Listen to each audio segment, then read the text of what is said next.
Hi, y'all.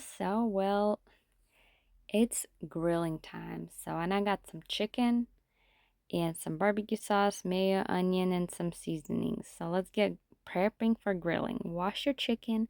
I know some people don't do this. You can skip this part if that's what you prefer, but I like to rinse my chicken and I like to pat dry.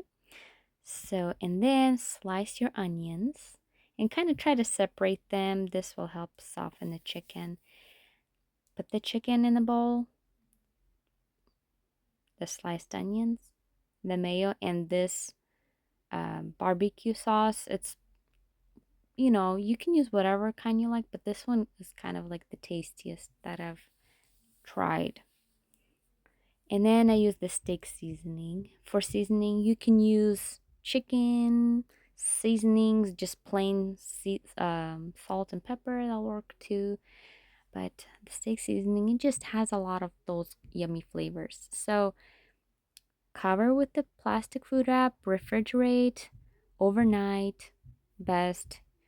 And then let's get grilling. Got my husband outside, got the grill started, so that's what he took over. So we just need to make sure we kind of cooked it on around 350 degrees Fahrenheit.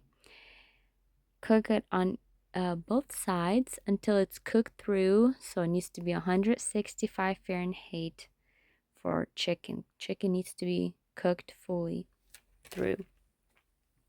All right, delicious. Let me know how you like it. Like and subscribe. Till next time.